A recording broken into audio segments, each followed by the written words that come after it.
여러분들이 하고 싶은 거잖아요. 부자 되고 싶은 거잖아요. 아닌가요? 여기서 잘 살고 싶은 거잖아요. 그게 여러분들이 하고자 하는 거니까. 자, 고덕동에 있는 반지하, 그 14평짜리 반지하에서 2,500만 원 다 끌고 모아가지고 2,500만 원 가지고 시작했는데, 그래서 25년이 지나서 지금 50억이니까 자산 증식을 꽤 한 거죠. 그러면 어떻게 하면 잘 살 수 있느냐? 어떻게 하면 부자가 될 수 있냐? 저하고 아내가 부자가 되었던 과정, 그 과정에 대한 것들을 지금부터 설명을 해드릴게요. 먼저 얘기에 앞서서 지금 우리가 살아가고 있는 이 시대를 어떻게 볼 건가에 대한 관점이 있어야 돼요. 그러니까 이 시대를 어떻게 바라볼 건가. 그러니까 흔히 우리가 놓치고 있는 게 뭐냐면요. 내가 어떤 관점으로 어느 위치에 서서 이 세상을 바라보느냐, 이 관점을 놓쳐서 대부분 살아가는데 방향을 놓치거든요. 그래서 내가 어디에 서 있는가, 내 포지션이 어딘가, 이걸 명확히 하는 게 가장 중요한 포인트예요. 제가 보니까. 그래서 어느 관점에 바라보고 있느냐, 서 있느냐, 이 부분들을 갖다 명확하게 자기 자신의 위치를 처음에 세우는 게 가장 중요합니다. 그래서 얘기 드리는데, 지금의 시대를 얘기할 때, 흔히 18세기 이전까지는 사실은 힘의 시대였어요. 힘이라는 건 뭐냐면 정치 권력, 이런 시대였었어요. 근데 18세기 이후, 산업혁명 이후부터는 이게 바뀌기 시작해요. 그래서 지금은 완벽하게 무슨 시대일 것 같아요? 돈의 시대가 됐어요. 그래서 세상을 바라보는 관점을 힘으로 바라볼 거냐, 사람을 놓고 바라볼 거냐, 이게 아니라 돈을 놓고, 돈을 갖다 좀 우아스럽게 표현한다면 화폐, 더 우아스럽게 표현한다면 자본, 이 관점으로 세상을 바라봐야지 세상이 보이기 시작하는 시대가 된 거예요. 이 말에 공감하시나요? 그러니까 먼저 세상을 갖다가 제대로 보기 위해서는 관점에 대한 변화가 필요하다는 걸 갖다 역사적인 예로서 설명한다 그러면, 제일 먼저 얘기했던 게 뭐냐면 코페르니쿠스 얘기하잖아요. 천동설, 지동설. 그거가 똑같은 거예요. 지금 우리가 바라보고 있는 기준이 아직까지도 인간 중심이다, 아니면 힘의 중심의 시대를 살아가고 있다, 이렇게 생각한다 그러면 이 시대를 정확하게 읽지를 못해요. 이 시대는 정확하게 돈, 자본에 의해서 흘러가게 돼 있어요. 그래서 이 부분에 대한 관점들을 전환하는 부분들을 첫 번째 여러분들이 하시고서 얘기를 들으셔야지 이 얘기가 이해가 됩니다. 근데 아직까지도 많은 분들이 이걸 받아들이려고 하질 않아요. 어떤 걸 받아들이냐면, 아직도 힘에 의한 권력, 아니면 사람에 의한 휴머니즘에 의해서 이루어지고 있는 기본적인 배려라든가 인간적인 윤리들이 지배하고 있을 거라고 생각을 해요. 근데 저는 완벽하게 깨어진 게 언제냐면, 퇴직하는 날 완벽하게, 이게 아니구나라는 걸 명확하게 깨달았어요. 그러니까 퇴직하는 날, 전 3가지를 다 잊어버렸어요. 첫째 부분은 뭐냐면, 인간의 가치를 증명하는 건 이제 소득이잖아요. 내가 돈을 번 소득, 월급을 잊어버렸어요. 퇴직하는 순간에. 두 번째 부분은 뭐였냐면, 내 사회적 지위를 나타내는 명함을 잃어버렸어요. 세 번째가 더 잔인한데, 내가 살아오는 이유라고 생각했던, 나와 같이 공통적으로 같이 살아가고 있는 인맥들, 사회적 네트워크, 이 부분들이 퇴직하는 순간에 거의 99% 잃어버렸어요. 그러니까 이 3가지를 잃어버리는 걸 경험하고 나니까, 이게 아니구나, 이거구나, 이 바탕에는 이게 있겠구나. 그래서 많은 분들이 얘기하잖아요. 경제적 자립이니. 그러니까 돈이라는 게 경제적 자립이라는 얘기로 가는데, 경제적 자립이 왜 필요하냐면요, 자기 스스로 뭔가를 결정하고 자기 스스로 살아갈 수 있는 힘들을 가지기 때문에 그게 필요한 거예요. 이제 세상이 이렇게 바뀌었다는 부분도. 저는 2020년 9월 30일 그날 그리고 딱 깨달은 거예요. 근데 여러분들은 저처럼 그렇게 깨닫게 되면 저와 똑같은 고통을 극복해 가면서 또 다시 일어나야 되잖아요. 제 아들도 그렇게 될 거 아니에요. 그래서 제 아들과 여러분들한테 제가 경험했던 부분에 대한 얘기를 그래서 허심탄회하게 다 드리는 거예요. 여러분들이 지금 직장을 다니고 계시거나 아니면 그 돈을 갖다 벌고 계시는 수단들이 가지고 계신 분들이 있을 텐데 이 부분들이 어느 순간에 되면 다 물거품통에 사라지는 그런 가치를 가지고 있는 것들로 해서 자기를 갖다가 증명하면 안 돼요. 그 가치가 아니라 내 스스로가 주립적으로 할 수 있는 가치를 갖다가 스스로 만들어내야 돼요. 그게 뭐냐면 자본주의 사회에서는 자본이에요. 돈이에요. 그래서 이 돈에 대한 관점들을 정확하게 이해하고서 제 얘기를 좀 들어줬으면 좋겠습니다. 제가 이렇게 설명한 이유가 뭐냐면요. 세계관이라는 게 요즘 많은 얘기들 되잖아요. 이 세계관을 갖다 가장 잘 대중적으로 인식시킨 게 저는 마블 영화인 것 같아요. 이 마블 영화는 마블의 세계관을 알고 있는 사람과 모르고 있는 사람들이 마블 영화에 보는 재미를 갖다 느끼냐 못 느끼냐 결정된다고 하네요. 이건 특히 스포츠도 마찬가지예요. 스포츠에서 축구에 대한 규칙을 알거나 야구에 대한 규칙을 모르는 사람이 야구와 축구를 재밌게 볼 수 있을까요? 거기에 몰입할 수가 있을까요? 절대로 몰입이 안 돼요. 그러니까 어벤져스 영화를 이해하려고 하면 어벤져스 내에 어떠한 세계관이 형성되어 있는가를 갖다 이해했을 때 어벤져스라는 영화를 볼 수 있고요. 자본주의적 세계관을 이해하려고 하면 자본주의적 세계관 안에 무엇이 있는가를 이해했을 때 자본주의에 대한 이해를 할 수 있는 거예요. 그래서 제가 큰 축에서 그러니까 어떤 축들이 있는가에 대한 것들만 간단하게 거시경제적인 흐름들을 설명을 해드릴게요. 사실 이 네 가지 축에 의해서 이 밑에 있는 네 분의 위대한 경제학자들에 의해서 지금 현재 자본주의가 구조가 형성됐다고 보시면 돼요. 여러분들도 아마 들었거나 다 했을 거예요. 근데 암기해서 들었을 거예요. 근데 이분이 왜 위대한가를 갖다가 암기해서 들을 게 아니라 이분이 왜 위대한지는 이분이 얘기했던 그 경제적 이론의 토대를 알면은 훨씬 더 자본주의 세계를 이해하기 쉬워요. 네 분에 의해서 만들어졌다고 보면 돼요. 지금 현재 우리가 이루고 있는 그 금융 자본주의 형태가 이 네 분에 의해서 만들어졌다고 보시면 됩니다. 첫 번째 걸 형성한 게 누구냐면요. 여러분도 잘 아시잖아요. 아담 스미스. 보이지 않는 손. 왜 아담 스미스가 위대하냐면요. 시장을 만들어낸 거예요.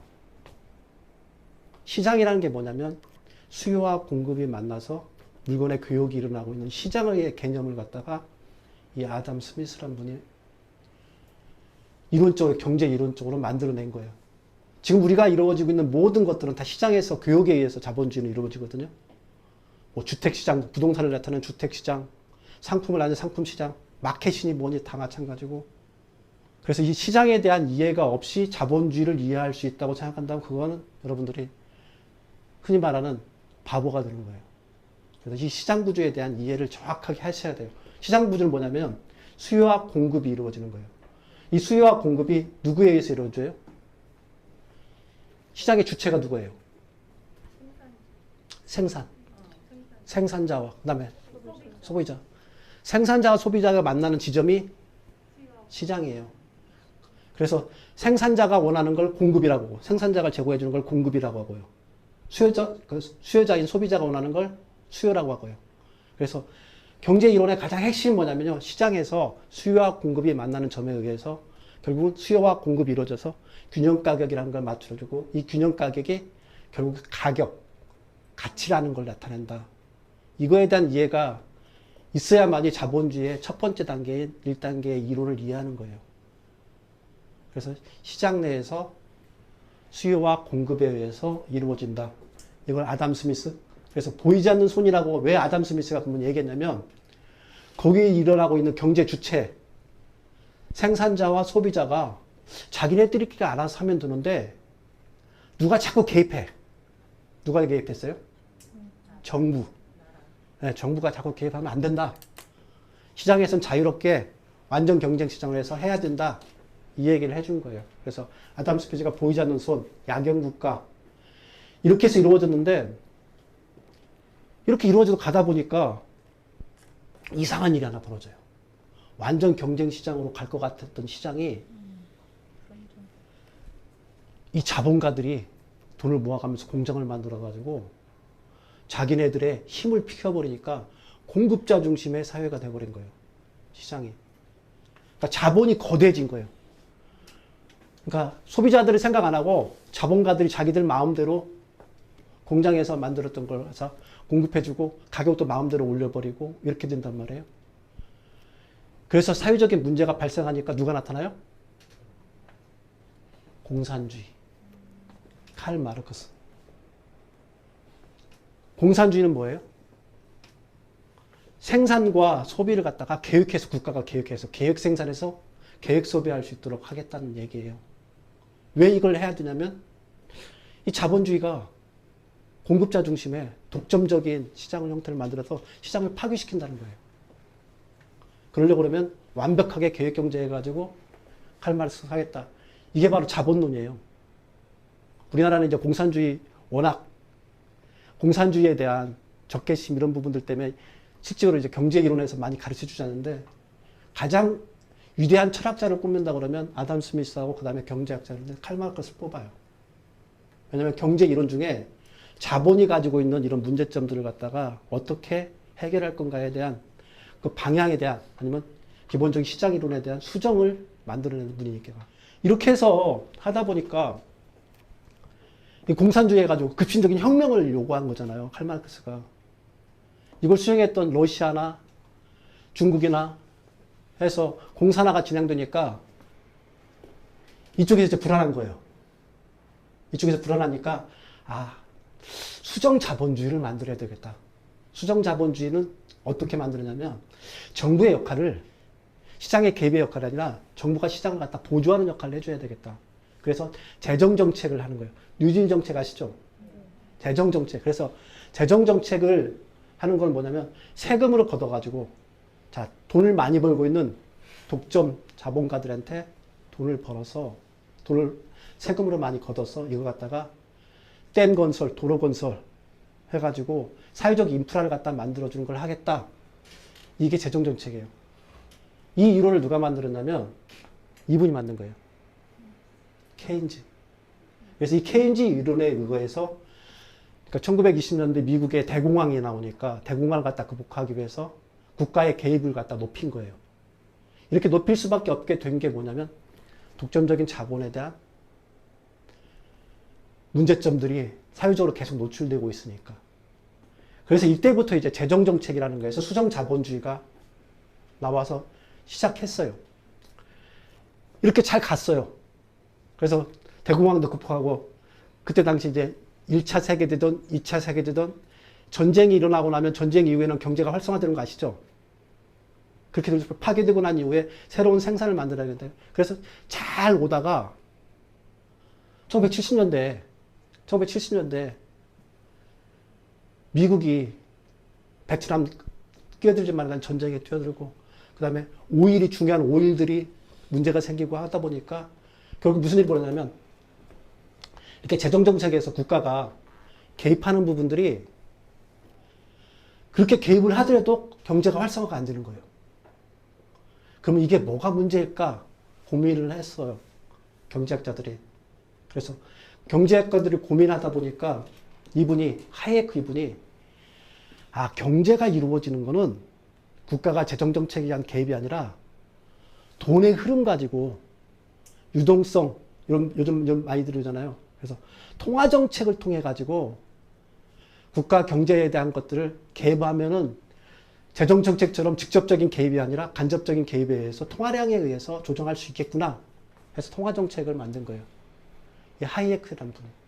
그래서 지금 현재 일어나고 있는 것들이 하이에크 이론에 의해서 통화정책 그걸 할 때 뭘 하냐면요. 요즘 얘기 많이 나오잖아요. 기준금리 올리고 내리고 이게 뭐냐면 이게 기준금리가 뭐냐면 댐에서 수위 조절하는 거하고 똑같아요. 올리게 되면 물이 안으로 넘어오게 해서 시중에 있는 돈을 갖다 빨아들이고 내리면 시중으로 돈을 갖다 흘러보내고 그래서 돈의 양에 의해서 이 경제가 움직여지는 걸로 이 국가 정책에 대한 것들을 이 통화 정책으로 해서 변화를 시킨 거예요. 이게 바로 하이에크예요. 이렇게 돼서 지금 현재 지금 말하고 있는 자본주의가 현재 통용되고 있는 거예요. 그럼 이런 자본주의를 살아가는 우리들이 그러면 어떻게 살아가야 될 건가 하는 부분들은 이제 머릿속에 좀 그려지기 시작하죠. 그러니까 경제 이론을 자세하게 알라는 뜻이 아니라 경제가 가지고 있는 기본적인 관점들, 왜 자본, 돈이 이 경제를 갖다가 지배하게 됐는가에 대한 것들을 이해를 하려고 그러면 최소한 이 네 가지의 기본적인 이게 위대한 경제학자 내분에 서 만들어진 이론 정도는 기본적으로 골격을 알고 계셔야만이 이해될 수 있을 것 같아서 제가 설명을 했습니다. 그래서 이렇게 중요한 화폐, 돈, 이 돈이 뭔가, 이 돈이 뭔가를 알아야 되잖아요. 아마 성인한테 물어봐도 솔직히 돈에 대해서 설명하라고 그러면 돈 좋은 거 아니에요? 이렇게 설명하지 경제적인 의미의 돈이 어떠한 역할을 하고 있는가를 갖다 정확하게 이해하고 있는 분들은 그렇게 많지 않은 것 같아요. 저도 몰랐고, 솔직하게.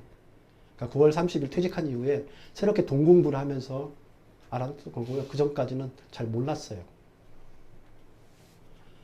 돈의 역할이 뒤에 나와 있죠. 뭐예요?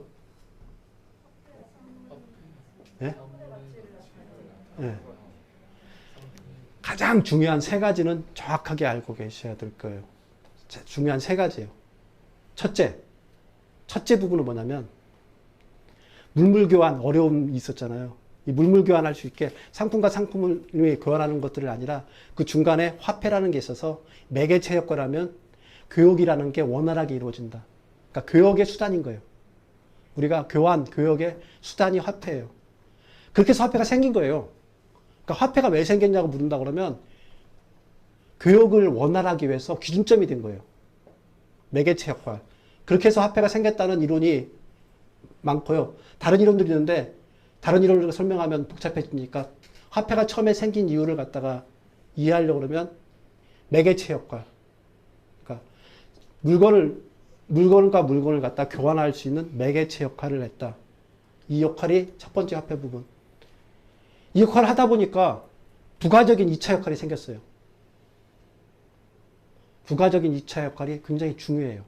가치의 척도가 된 거예요. 어떤 가치를 이게 얼마 다 그렇게 판단하잖아요. 예를 든다면 이게 10만 원. 그러면 이 10만 원에 대한 것들, 이거에 10만 원이라는 가치를 갖다 판단하는 기준인 거예요.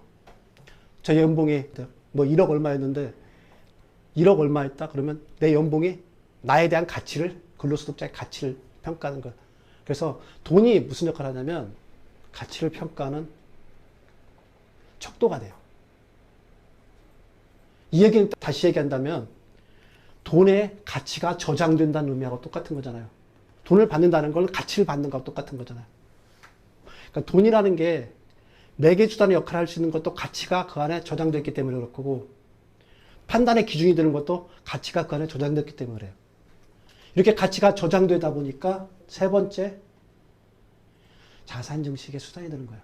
자기가 가지고 있는 자산, 사유재산을 갖다가 돈을 통해서 쌓아갈 수 있는 거예요. 그래서 여러분들이 좋아하시는 부자를 보통 뭐라고 해요? 백만장자, 억만장자. 외국에서는 그렇게 얘기하고요. 우리나라에서는 어떻게 얘기해요? 천석지기, 만석지기. 그게 뭐냐면 우리나라에서는 쌀이 돈이었었어요.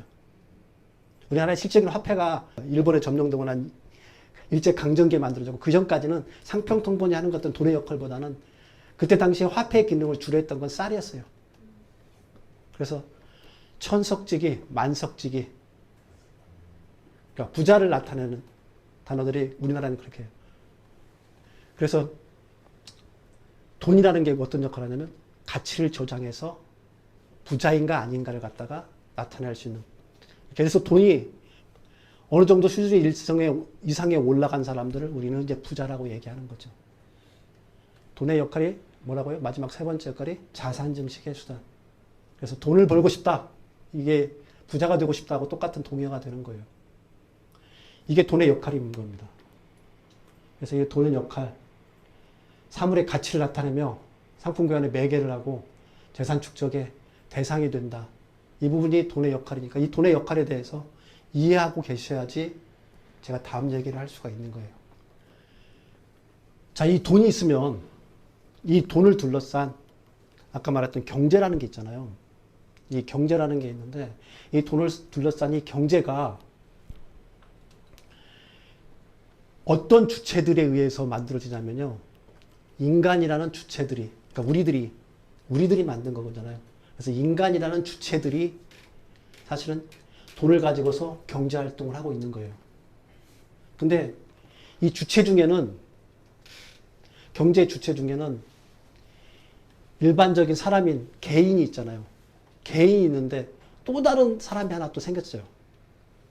18세기 이후에. 사람이 아닌데 법적으로 사람인 사람. 법인. 그러니까 경제 주체 중에 개인인 가게가 있는 거고요. 법인인 기업이 있는 거예요. 그러니까 경제 주체를 이해할 때 여러분들이 암기해가지고 가게 주체, 가게, 그 다음에 뭐 기업, 정부 이렇게 암기하는데 그렇게 암기할 게 아니라 경제 활동하고 있는 주체는 사람인 거예요.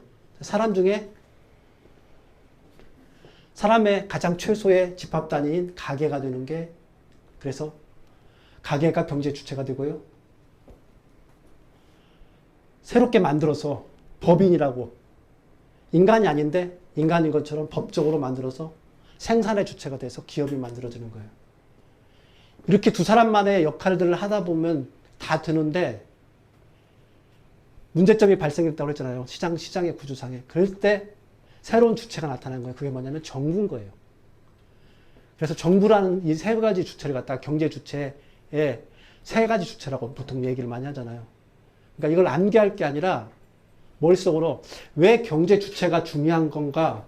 아, 이 돈을 가지고서 경제적 활동을 하는데 그 중심에 사람이 있는데 사람 중에서 일반적인 개인적인 사람이 있는 반면에 법적인 사람이 있고 이 법적인 사람들에 의해서 생산이 이루어지고 개인적인 사람들이 그걸 소비하고 이 소비와 생산이 원활하게 이루어지게 정부라는 새로운 주체가 생성돼서 이걸 갖다 원활하게 할수록 도와준다. 이렇게 해서 경제 주체를 이해하면은 예전에 그 사회 시간에 아마 많이 암기했을 것 같은데 경제 시간에 암기했을 텐데 이걸 갖다가 굳이 암기할 필요 없이 이 세 가지 흐름들이 어떻게 이루어지는가를 갖다 정확하게 이해하게 되는 거예요. 그리고 그 바탕에는 돈이 있는 거고요. 돈을 만드는 게 누구냐? 은행인 거예요. 자, 이렇게 이해하고 나시면 이제 전반적인 부분에 대한 것들은 다 이해가 된 거예요. 자, 경제적인, 우리가 경제라는 이 숲에서 어떻게 살아가고 있고 하고 있다는 이제 관점이 정립된 거고요. 그럼 이 관점이 정립됐다면 여러분들이 하고 싶은 거잖아요. 부자 되고 싶은 거잖아요. 아닌가요? 네. 여기서 잘 살고 싶은 거잖아요. 네. 그게 여러분들이 하고자 하는 거니까. 그러면 어떻게 하면 잘 살 수 있느냐? 어떻게 하면 부자가 될 수 있냐? 저하고 아내가 부자가 되었던 과정, 그 과정에 대한 것들을 지금부터 이제 설명을 해드릴게요. 이 과정이라는 게 그렇게 특별한 과정은 없을 거예요. 그러나 저희 과정을 듣다 보면 최소 저희가 지금 한 자산이 한 50억 정도 되거든요. 한 50억까지는 될 것 같아요. 처음에 저희가 1997년도 10월 5일 날 결혼했거든요.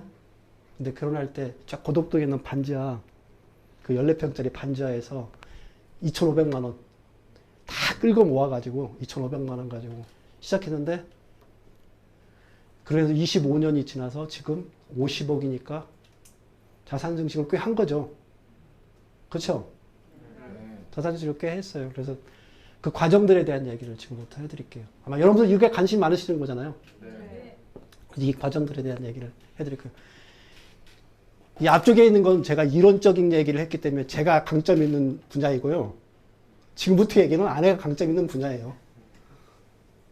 그러니까 아내가 어떻게 이렇게 해왔는가에 대한 아내를 대신해서 제가 설명하는 거니까 제가 한 게 아니라는 거 미리 말씀드립니다.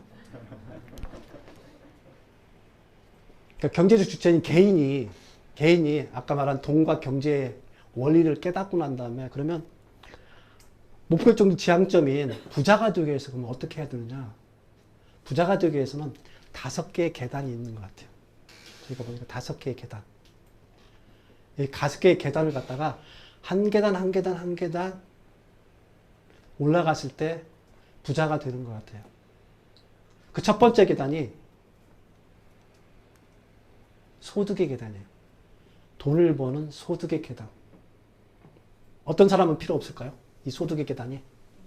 그러니까 아버지가 부자이거나 아버지가 신이거나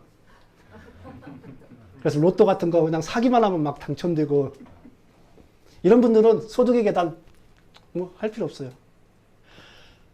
그러니까 금수저를 입에 물고 태어난 사람이 아닌 이상은 자기의 노동을 제공하거나 돈을 벌 수 있는 다른 수단들을 제공해서 돈을 벌 수밖에 없어요.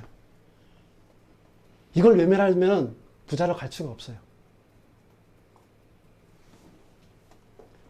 그래서 소득에 대한 부분에 계단에 대한 것들을 이해하고 그래서 제 책에 아들아 돈 공부해야 한다. 그 책에 보면 첫 번째 앞쪽에 문장이 뭐였냐면 직원으로 시작해라. 그러나 직원으로 살지 마라. 그러니까 직원으로 시작해라고 했던 이유가 이거예요. 어차피 아버지가 부자나 신이 아닌 이상에는 직원으로 시작할 수밖에 없어요.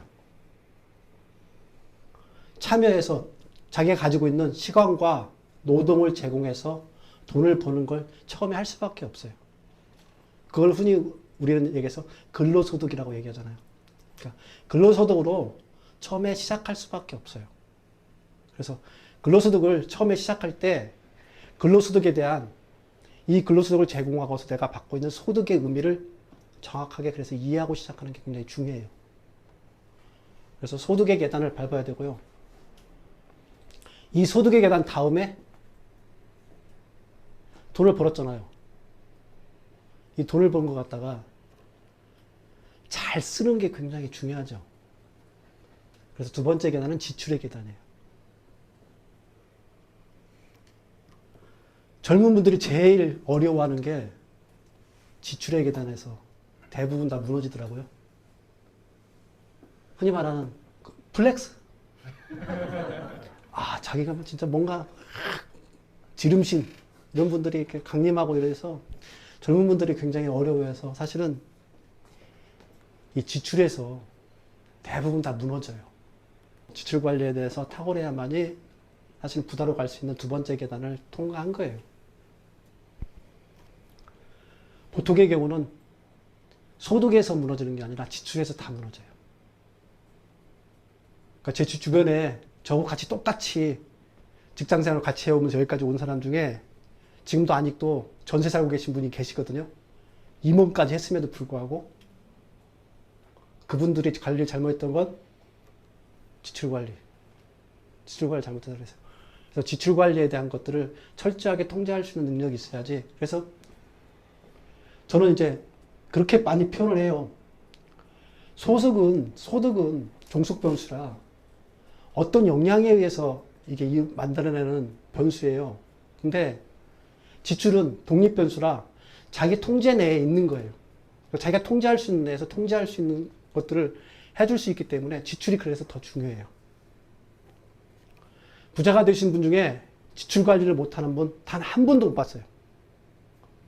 제가 가장 리치가이로 알고 있는 제가 모셨던 왕 회장님, 신격회 회장님이요.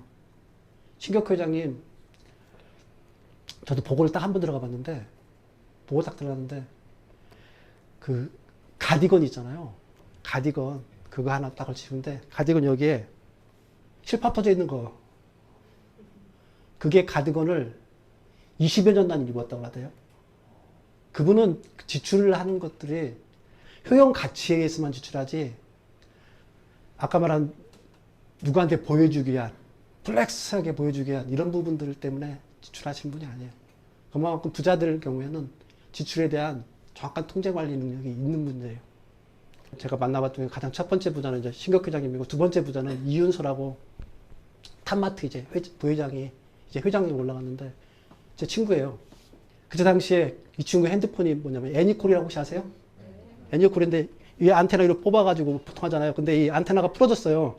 부러진 걸 갖다가 스카치 테이프로 묶어가지고 전화하고 있길래 내가 그렇게 얘기했어요. 야, 너 같은 인간이 이렇게 살면 우리나라 경제가 소비가 안 된다. 넌 좀 살아. 그러니까 그 친구가 저한테 도리어 얘기하는 게 이거. 핸드폰의 목적이 뭐냐. 핸드폰을 사용하는 이유가 뭐냐. 통화. 그때 당시는 통화밖에 없으니까요. 저한테 귀에 대주다가 이거 통화 안 되는가 봐봐. 통화 가치는 완벽하게 되는 거예요. 근데 이걸 갖다가 왜 다른 핸드폰으로 바꾸냐. 다른 사람들이 보여주기 위해서. 나는 핸드폰의 효용 가치에만 집중하겠다. 지금도 경영하는 거 보면 딱 거기에요. 그래서 탑마트는 혹시 탑마트 아시는 분은 부산 지역에 가게 되면 탑마트 가보시면 알겠지만 내부에 인테리어 그렇게 없어요.